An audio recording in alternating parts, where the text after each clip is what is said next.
பேரும் அல்லும்படி 6 முதல் 60% வரை ஆடி தள்ளுபடியுடன் சூப்பர் சரவணா ஸ்டோர்ஸ், சென்னை, மதுரை, கோவை. தமிழ்தாய் வாழ்த்துக்காக தனி தீர்மானத்தை தமிழ்நாடு அரசானது கொண்டு வந்திருக்கிறது. இதன் முன்பாக நாம பேசும்போது கூட காணொலியில இந்த மனோன்மணியம் சுந்தரனார் பல்கலைக்கழகத்துல நடந்த அந்த விஷயத்தை பேசியிருந்தோம். எப்படி பாக்குறீங்க? தமிழ்தாய் வாழ்த்து இப்போதுமே முதல்ல பாடலாம். நான் முதல்ல இருந்தே அதான் சொல்லிட்டு இருக்கேன். நீங்கள் மத்திய அரசாங்கத்தோட திருத்தப்பட்ட சர்க்குலரை படித்து பார்த்தீங்கன்னா, எப்போதெல்லாம் தேசிய கீதமும் தேசிய பாடலும் பாடப்படுகிறதோ அப்போது தேசிய பாடல் தேசிய கீதத்துக்கு முன்னாடி பாடப்பட வேண்டும். இவ்வளோதான் இருக்குங்க. அதில் ஸ்டேட் சாங்கை பற்றி பேச்சே கிடையாது. அதாவது வந்தே மாதரம் என்பது நமது தேசிய பாடல், ஜனகணமன என்பது நமது தேசிய கீதம். ரெண்டும் சேர்ந்து இசைக்க வேண்டிய விழாக்களில் எது முதல்லன்னா நம்மளோட தேசிய பாடல் வந்தே மாதரம் முதல்ல, ரெண்டாவது வந்து தேசிய கீதம். ஆனால் ஸ்டேட் சாங் இருந்தால் என்ன பண்ணணும்னு அந்த சர்க்குலரில் தெளிவாக இல்லை. தாராளமாக நம்ம வந்து அதுக்கும் முன்னாடி ஸ்டேட் சாங்குங்க, மாநில பாடலை வந்து முதல்ல பாடலாம் அப்படின்னா யாரும் ஒன்றுமே சொல்ல முடியாதுங்க. நேற்றைக்கு கூட வந்து இந்தியாவின் தலைமை வழக்கறிஞர், மத்திய அரசாங்கத்தோட தலைமை வழக்கறிஞர் இதுதாங்க எங்கள் நிலைப்பாடுன்ட்டாரு. ஹைகோர்ட்டில் கேஸ் வருதுங்க. ஜனகணமன வந்தே மாதரம் இதுக்கு முன்னாடி வந்து தமிழ்தாய் வாழ்த்து பாடணுமா வேண்டாமாங்கிறது தாவா. அப்போ மத்திய அரசாங்கத்துக்கு நோட்டீஸ் அனுப்பி விளக்கம் கேட்குது ஹைகோர்ட்டு. மத்திய அரசாங்க தலைமை வழக்கறிஞர் நேரில் ஆஜராகி என்ன சொல்கிறாருன்னா, நாங்கள் அப்படி சொல்லவே இல்லைங்களேன்றாரு. நாங்கள் சொன்னதெல்லாம் என்னன்னா, 2 சாங் பாடும்போது வந்தே மாதரம் முதல்ல பாடுறோம், தேசிய கீதம் இறுதியில் பாடணும். 3 சாங் இசைக்கப்பட்டால் என்னங்கிறத நாங்கள் சொல்லலை. அப்படின்னா எத்தனை மாநிலங்களில் மாநில பாடல் இருக்குது, எத்தனை மாநிலங்களில் இல்லைங்கிற கேள்வி வருங்க. எல்லா மாநிலங்களையும் மாநில பாடல் கிடையாது. நம்ம பக்கத்து மாநிலம் கேரளாவில் கூட கிடையாது. அப்போ மாநில பாடல் நம்ம தமிழ்நாட்டில் 1970 இருக்குது.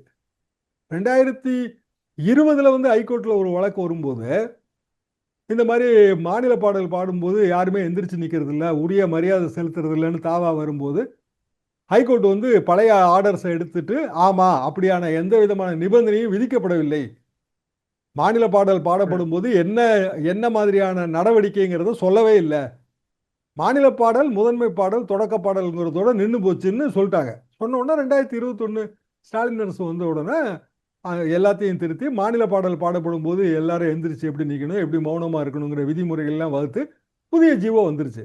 இப்போ 2021 ஜீவோவே ஃபினிஷுங்க. அதுவரை இப்போ நம்ம தீர்மானம் போடுறதுனால எந்த பயனும் இல்லை. அதனால் அது வந்து இன்னொரு எக்ஸ்ட்ரா தான். இந்த தீர்மானம் மீண்டும் ஒரு முறை நமது அரசியல் நிலைப்பாட்டை உணர்த்துகிறது. மற்றபடி ஆல்ரெடி ஜீவோ இருக்குது. 21லேருந்து 26 வரைக்கும் 5 வருஷமாக அந்த ஜீவோ இருக்குது.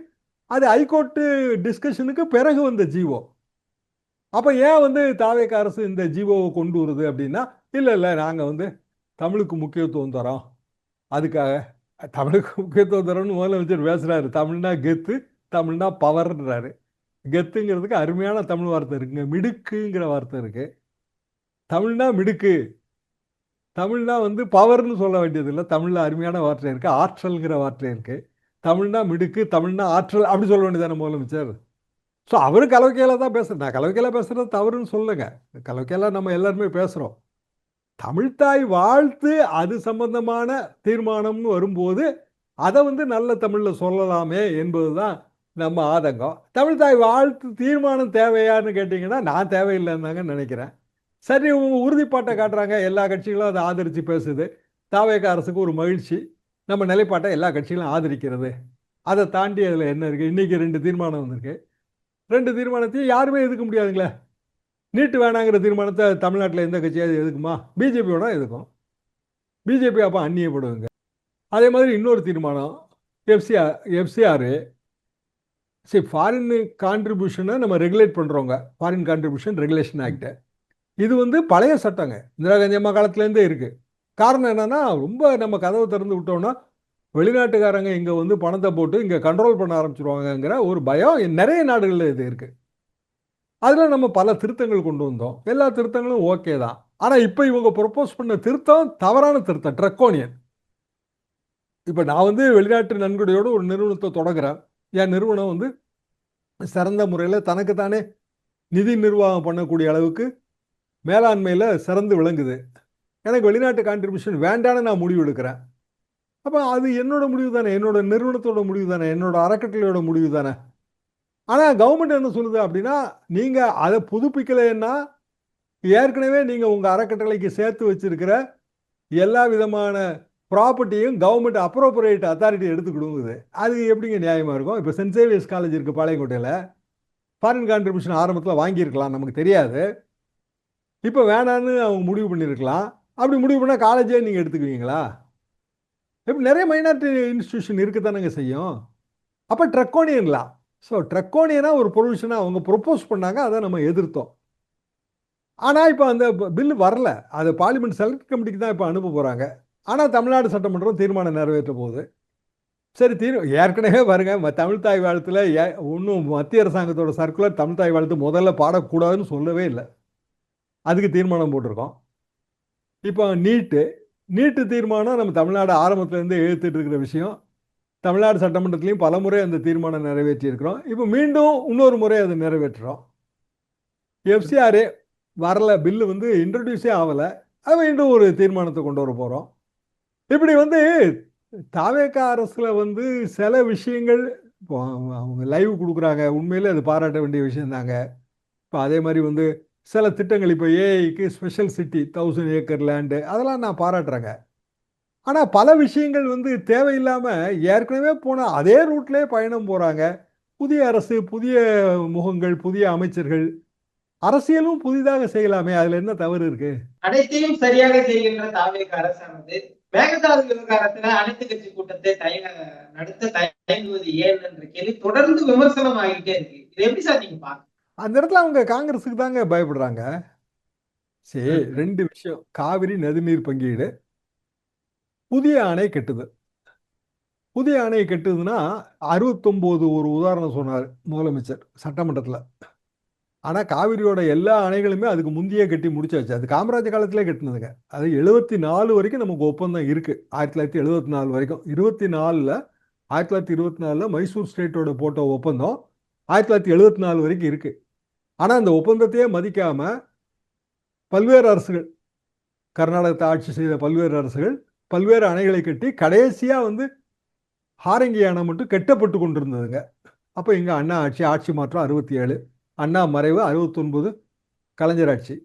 அண்ணா ஆட்சி காலத்தில் கலைஞர் பொதுப்பணித்துறை வச்சிருந்தார். அப்போ நீர்வளத்துறை கிடையாது நமக்கு. பொதுப்பணித்துறை வச்சிருந்தாரு. அவர் முதலமைச்சரான பிறகு பொதுப்பணித்துறையை தொடர்ந்தார். அதான் 69 அவர் ஒரு இன்ட்ரீம் சிஎம் மாதிரி தான். அண்ணா மறைவுக்கு பிறகு பேலன்ஸ் பீரியடுக்கு தான் அவர் சிஎம் ஆனார். பொதுப்பணித்துறையை அவர் தொடர்ந்து தன்னிடமே வைத்து கொண்டார். அப்போ கர்நாடக அணை கட்டினதுக்கும் கலைஞருக்கும் அதில் வந்து எந்த விதமான ப்ராக்டிக்கலாக எந்த லிங்க்கும் கிடையாது. முதலே காமராஜர் காலத்துலேருந்து அது கட்டப்பட்டுக்கிட்டு இருந்தது தாங்க.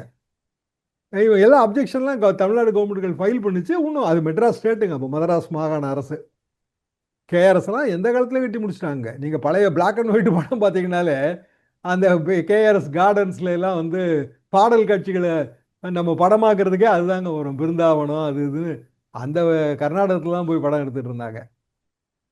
அதுதான் உண்மையான நிலைமை. அது ஏன் முதலமைச்சருக்கு யார் எழுதி கொடுத்தாங்கன்னு தெரில. அவர் சொன்ன 69 உதாரணம் தப்பு. 71 வரும்போது சாதிக் பாஷாட்ட பொதுப்பணித்துறை போயிடுச்சு. அமைச்சர் வந்து புதிய அமைச்சர் சாதிக் பாஷாட்ட போயிடுச்சு. 70லே நம்ம வந்து நம்ம காவிரி நதிநீர் தடை சட்டப்படி காவிரி பிரச்சனையை வந்து அதில் தீர்ப்பாயம் அமைக்கணும்னு நம்ம போயிட்டோம், சுப்ரீம் கோர்ட்டுக்கு போயிட்டோம். அதுக்கு பிறகு பல்வேறு கட்டங்கள், திருப்பி மீண்டும் அந்த வழக்கை வாபஸ் வாங்கி பேச்சுவார்த்தை, 83ல் எம்ஜிஆர் அவர்கள் பேச்சுவார்த்தையெல்லாம் புண்ணிய படலைன்னு தான் நம்ம சுப்ரீம் கோர்ட்லேயே ஸ்ட்ராங்காக நின்று 2018 தீர்ப்பு வாங்கினோம். வாங்கின பிறகும் அது வந்து உண்மையிலே அது நமக்கு உதவியாகவே இல்லை. எப்போல்லாம் மழை பெய்யலையோ அப்போல்லாம் தண்ணி வராதுங்க. பஞ்சப்பயிர்வு பற்றி சுப்ரீம் கோர்ட் தீர்ப்புலேயே இருக்குது. டிஸ்ட்ரெஸ் ஷேரிங், மழை குறைவாக பெய்தால் எவ்வளோ தண்ணி விடணும்னு இருக்குது, தெளிவாகவே இருக்குங்க. அதெல்லாம் கர்நாடகம் மதிக்கிறதே இல்லை. கர்நாடகத்தை ஆளுகிற தேசிய கட்சிகளும் அதை மதிக்கிறது இல்லை. இப்போ காங்கிரஸ் ஆட்சியில் இருந்தால் தண்ணி வராது, அப்போ பிஜேபி ஆட்சியில் இருந்தால் தண்ணி வந்துடும் நினைக்கிறீங்களா? இதே மாதிரி மழை இல்லை, ஆனால் காங்கிரஸ் ஆட்சிக்கு போயில பிஜேபி வந்து கர்நாடகத்தில் ஆட்சியில் இருக்குது, அப்போ என்னான்னு நினைக்கிறீங்க? அப்பவும் தண்ணி வராது. சரி, தமிழ்நாடு ஃபைட் அவுட் பண்ணி தாங்க செய்யணும். ஒன்று, தமிழ்நாடும் தன்னோட நீர் தேவையை மாற்றணுங்க. அதிகமாக நீர் தேவைப்படுகிற பாசன பயிர்களை வந்து குறைக்கணும். இது ரொம்ப காலமாக சொல்கிற விஷயம்தான், யாரும் செய்கிறதே இல்லை. இன்னைக்கு கூட சௌமியா அன்புமணி அவர்கள் வந்து நிறைய தடுப்பணைகள் கட்டணும்னாங்க. தடுப்பணைகள் நம்ம மதகணை தாங்க சரியாக வரும். இப்போ காவிரி போக்கிலே பார்த்தீங்கன்னா மாயனூரில் வந்து நமக்கு ஒரு செக் டேம் இருக்குது. ஒரு 1.25 டிஎம்சி 1.5 டிஎம்சி தேக்கி வைக்கிறது கூட இல்லைங்க. அந்த அது எதுக்கு நம்ம மதகணை வைக்கிறோம்னா 2-3 போக்குவரத்து வசதி அதில் கிடைக்குங்க. இந்த பகுதிக்கும் அந்த பகுதிக்கும் நடுவில் வண்டி போகிற மாதிரி அந்த மதகணையோட மேற்பரப்பு அமைஞ்சு போயிடும். அதுக்கு பிறகு அது ரொம்ப தண்ணி 1,00,000 கியூசெக்லாம் வரும்போது மதகணையில் கொஞ்சம் நிறுத்தி டைவெர்ட் பண்ணலாம் தண்ணியை ஒழுங்கு பண்ணுவதற்காக. கல்லணை மாதிரி தாங்க. கல்லணையே ஒரு பெரிய மதகணைன்னு கூட நீங்கள் வச்சுக்கலாம். கல்லணையில் நீர்லாம் தேக்கி வைக்க முடியாதுங்க. மேட்டூர் டேம் மட்டும்தான் நம்ம தேக்கி வைக்க முடியும். அப்போ கீழ்ப்பாசனத்தில் நம்ம தண்ணி தேக்கிறதுக்கு பெரிய அளவுக்கு நம்ம தடுப்பணைகளை அமைக்க முடியுமானா அந்த மணற்போக்கிலேயே அமைப்பது ரொம்ப கடினமாக இருக்குது. கொள்ளிடத்துலேயே கடினமாக தாங்க இருக்குது. எல்லா அரசுகளும் முயற்சி பண்ண விஷயம்தான். ஒரு அதிகபட்சமாக ஒரு 1.5 மீட்டர் 2 மீட்டர் உயரத்தில் வைக்கலாம். ஆனால் வெறுமனே அதுக்கு தடுப்பணை அமைக்காமல் மேலே பாலம் மாதிரி போட்டு 2 பக்கம் கிராமத்தை இணைக்க முடியுமான்னு பார்ப்பாங்க. அப்போ நல்ல சஜஷன் தான். ஒரு 25 கிலோமீட்டருக்கு ஒரு கேள்வி நீங்கள் அமைக்கிறதுக்கு முயற்சி பண்ணுங்க அப்படிங்கிறது இன்னைக்கு சௌமியா பேசின பேச்சோட சாராம்சம். சரிதான். ஆனால் ப்ராக்டிக்கல் ரியாலிட்டியில் அது தமிழ்நாடு மாதிரியான இந்த நம்ம சமவெளி மாநிலத்தில் அது முடியலைங்கிறது தான் உண்மை. அப்படின்னா நிறைய தண்ணி கடலில் போய் கலந்துருதுங்கிறது அதோட பிரச்சனை. அப்போ ஏன் வந்து கடலில் கலக்கிற அளவுக்கு தண்ணி வருது? ஏன் தண்ணி வருதுன்னா கர்நாடகம் வந்து எப்போதுமே உபரி நீரை தான் தள்ளி விடுது. சரி, இதை வந்து அவங்க கரெக்டாக காவிரி நதிநீர் ஆணையத்தோட ஆணைப்படி ஸ்டாகர்டாக திறந்து விட்டுருந்தாங்கன்னு வைங்க. மாதம் மாதம் நமக்கு தர வேண்டிய நீரின் அளவை அவங்க கரெக்டாக தந்துக்கிட்டே வந்தாங்கன்னா கடல்லையும் நமக்கு கொஞ்சம் நீர் கலக்கணுங்க. அதுக்காக எல்லாத்தையும் இங்கே நீங்கள் சமவெளியில் தேக்கி வைக்க முடியாது. கடல் வறண்டு போயிடும். அப்புறம் மீனவர்கள்லாம் என்ன பண்ணுறது? ஸோ கடல்லையும் கலக்கணும். கலக்க வேண்டிய தேவைக்கு அதிகமாக நீர் கலக்குதுங்கிறது பொதுவான குறைபாடு. அப்போ நம்ம செய்யக்கூடிய விஷயங்கள் கர்நாடகத்தை வலியுறுத்தி நீங்கள் வந்து கரெக்டாக நீரின் அளவு என்னவோ அதை நீங்கள் தரணுங்கிறது தான். கர்நாடகம் என்ன பண்ணுதுன்னா மழை வரும்போது ஃபுல்லாக திறந்து விட்டுருது. அந்த நீரை அது கணக்கு காட்டுது. பாருங்க, நாங்கள் உங்களுக்கு இவ்வளோ தண்ணி கொடுத்துட்டோம், அது வந்து உங்களுக்கு நீங்கள் சேர்த்தே வைக்கலை, நீங்கள் வேஸ்ட் பண்ணுறீங்க. இது கர்நாடகம் வழக்கமாக வைக்கிற குற்றச்சாட்டு. அப்போ நமக்கு அதுக்கான சில வசதி குறைபாடுகள் நம்மளோட இயற்கை அமைப்பில் இருக்குது. அப்போ நம்ம கடைப்பிடிக்க வேண்டிய பிரின்சிபிள் என்ன? கீழ்ப்பாசனத்துக்கு முன்னுரிமைங்கிறத நம்ம கடைப்பிடிக்க வேண்டிய பிரின்சிபிள். அப்படின்னா இதை எப்படி செய்ய முடியும்? ஒரே வழி வந்து அணைகளை திறக்கக்கூடிய, அணைகளை கண்ட்ரோலில் வச்சிருக்கிற அமைப்பு இருந்தால் தாங்க இதை செய்ய முடியும். அதாவது காவிரி ஒழுங்காற்று குழுவுக்கோ காவிரி நதிநீர் ஆணையத்துக்கோ எல்லா அணைக்கட்டுகளையும், மேட்டூர் உட்பட எல்லா அணைக்கட்டுகளையும் திறக்கக்கூடிய அதிகாரம் இருக்கணும். வெறுமனே காகித ஆணை போடுவதால் காவிரியில் தண்ணி வரப்போகிறது இல்லை. இதுதான் நிலவரம். இதற்கு ஏற்றவாறு நம்ம அரசியல் செய்யணும். அப்போ மேகடாட்டுவும் கட்டிட்டீங்கன்னா என்ன ஆகும்? ஒன்றுமே வராதுங்க. அப்புறம் ப்ராக்டிக்கலாக அதுலேயும் நம்ம தண்ணி இருக்குது, எங்களுக்கு தரமாட்டான்றாங்க, இதே கம்ப்ளைண்ட் தான் ஒரு 15 வருஷம் கழித்து 10 வருஷம் கழித்து சொல்லுவோம். அப்போ நம்ம மேகடாட்டுவை எதிர்க்கணும்னா இந்த 2 பிரச்சனையும் ஒன்றா போட்டு குழப்பக்கூடாது. மேகடாட்டுவுக்கு மட்டும்தான் தனியாக வந்து நீங்கள் ஒரு ஏதாவது ஒரு அமைப்பு வேணும்னு நம்ம கேட்கணும். அது கூட தேவையில்லைங்கிறது என் கருத்துங்க. 2018 தீர்ப்பே இதை வந்து நமக்கு சொல்லுது. காவிரி பாசனத்தில் எந்த ஒரு புதிய திட்டம் நீங்கள் செயல்படுத்துறதா இருந்தாலும் எல்லா மாநிலங்களோட ஒப்புதல் பெறணுங்க. அதாவது கேரளா, பாண்டிச்சேரி உட்பட எல்லா மாநிலங்களும் ஒப்புதலும் பெறணும். அப்போ மேகடாட்டு மட்டும் அவங்க கட்ட முடியுமா? கேரளாவுக்கு ஓகேயா, பாண்டிச்சேரிக்கு ஓகேன்னு கேட்டு பாருங்க. ஏன்னா காரைக்காலில் பாசனம் இருக்கு, அவங்க அதை எப்படி ஒத்துக்குவாங்க? அப்போ மேகடாட்டு இஷ்யூ வந்து எல்லா மாநிலங்களும் சேர்ந்து எடுக்க வேண்டிய முடிவு. காவிரியில் நீர் வராதது என்பது நம்ம வெறுமனே கூட்டம் போட்டு கர்நாடகத்தில் சொன்னாலும் அவங்க தண்ணி விட போகிறது இல்லை. அப்படின்னா ஒரே வழி சுப்ரீம் கோர்ட்டு தான். சுப்ரீம் கோர்ட்டில் இப்போ மனு போட்டிருக்கோம். வியாழக்கிழமை வருது. வியாழக்கிழமை வரும்போது சுப்ரீம் கோர்ட்டு ஒரு ஆணை போடும். அந்த ஆணைப்படி திறந்து விட வேண்டிய சட்ட கட்டாயத்தில் கர்நாடகம் அது சட்ட கட்டாயத்தில் மாட்டுங்க. சுப்ரீம் கோர்ட் ஆணையை நிறைவேற்றலை அப்படின்னா, போன தடவை ஒரு தடவை சுப்ரீம் கோர்ட் ஆணையை நிறைவேற்றலைங்கும்போது எஸ்எம் கிருஷ்ணான்னு நினைக்கிறேன் முதலமைச்சர், நாங்கள் முதலமைச்சரை கைது செய்ய கூட உத்தரவு போடுவோன்ட்டாங்க சுப்ரீம் கோர்ட்டு. அதனால வந்து அவங்க தண்ணி திறந்து விட்டாங்க. இப்படியான நிர்பந்தம் கொடுக்கணுங்கிறத தவிர இதுல வேற வழி இல்லை. சார், இறுதியாக உதயநிதி அவர்கள் சொன்ன ஒரு விஷயத்தை கேட்கணும்னு நினைக்கிறேன். அது என்னன்னா, காவிரி விவகாரம் வந்தால் கர்நாடகாவில் உள்ள முன்னாள் முதலமைச்சர்கள் அனைவரும் ஒன்று சேர்கிறார்கள். விஜய் தமிழ்நாட்டில் இருக்கின்ற முன்னாள் முதல்வர்களை ஒருங்கிணைக்க ஏதோ தயக்கம் காட்டுவதை போல சொல்லியிருக்காரு. அதை எப்படி சார் பாக்குறீங்க? நானும் அப்படிதாங்க பார்க்கிறேன். என்ன காரணம்னா, நீங்க எல்லா முதலமைச்சர்களும் கர்நாடகத்துல எல்லா முதலமைச்சர்களும் பரம எதிரியான தேவகவுடாவையே கூட கூட்டிட்டு தான் டெல்லிக்கு போனாரு. அப்போ அன்றைக்கு இருந்த முதலமைச்சர் வீரேந்திர பட்டேல் நினைக்கிறாங்க. அப்போ இங்க வந்து விஜய்க்கு ஒரு பெரிய கோல்டன் ஆப்பர்ச்சுனிட்டி. இந்த வழக்கமான அரசியல் பாதையிலிருந்து மாறி, அதாவது உன்னால தான் நான் கெட்டேன், என்னால தான் நீ கெட்டங்கிற பாணியிலிருந்து மாறி இந்த பிரச்சனை வரும்போது முன்னாள் முதல்வர்கள் 2 பேர் இருக்காங்க நம்ம கையில். இன்னும் சொல்லப்போனால் ஓபிஎஸ் சேர்த்தா 3 பேர். ஓபிஎஸ் வந்து ஒரு கட்சியில் இருக்கிறாரு. ஸோ கட்சி சார்பாக ஒருவர் தான் வருவார். அப்படின்னா எடப்பாடி பழனிசாமி அவர்கள், திரு மு க ஸ்டாலின் அவர்கள், காவிரி நதிநீர் தீரத்து விவசாய சங்கத்தோட பிரதிநிதிகள், இங்கே இருக்கிற நீர்வளத்துறை அமைச்சர் எல்லாருமா சேர்ந்து டெல்லிக்கு போய் பெரிய அளவுக்கு ப்ரெஷர் கொடுத்துருந்தாங்க அப்படின்னா அது நேஷனல் செய்தியாக மாறி இருக்குங்க, அழுத்தம் இருந்திருக்கும். இன்னும் சொல்லப்போனால் சுப்ரீம் கோர்ட் தீர்ப்பு, சுப்ரீம் கோர்ட் விவாதம், மம்தா பானர்ஜி போய் சுப்ரீம் கோர்ட்டில் வாதாடினாங்கல்ல, வாதாட வேண்டியது இல்லைங்க, சுப்ரீம் கோர்ட்டை அட்டன் பண்ணாலே போதும் இந்த 3 பேரும் போய்.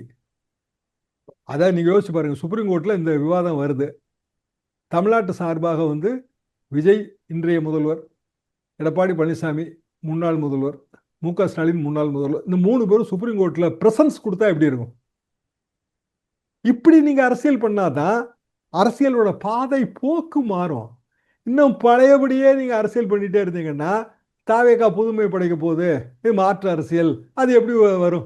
எப்படி மாற்று அரசியலாக இருக்கும்? யூஸ்வல் அரசியல் தானே பண்ணுறீங்க நீங்கள். அதிமுக என்ன குற்றச்சாட்டு வைக்கும்? திமுக தான் காரணங்க. திமுக என்ன குற்றச்சாட்டு வைக்கும்? அதிமுக தான் காரணங்க. அதை தானே நீங்களும் செய்கிறீங்க. இப்போ நீங்கள் 2 பேரும் காரணம்ன்றீங்க. ஏன் நீங்கள் மாற்ற மாட்டேன்றீங்க? நீங்கள் புதுசு தானேங்க, புதிய பாணிக்கு வாங்க. வந்து எல்லா புதிய பாணிக்கும் வரீங்கல்ல, நீங்கள் உங்களோட உடை அலங்காரத்தை மாற்றிருக்கீங்க, நல்ல விஷயந்தான், வரவேற்கிறோம். அப்புறம் திடீர்னு வேஷ்டி சட்டை போட்டு வரீங்க, நல்லா தான் இருக்குது. மற்றதெல்லாம் மாற்றும் போது ஏன் இந்த பழைய பாணி அரசியலுக்குள்ளேயே போய் அது யாரோட கைடன்ஸ்னு யோசிச்சு பார்த்தா அது ரொம்ப விரக்தியாக இருக்குது. நான்லாம் விஜய் கொஞ்சம் மாறி வருவாருன்னு நான் எதிர்பார்த்தேங்க. நிச்சயமா சார், நல்ல விஷயங்கள் பேசுறேன்.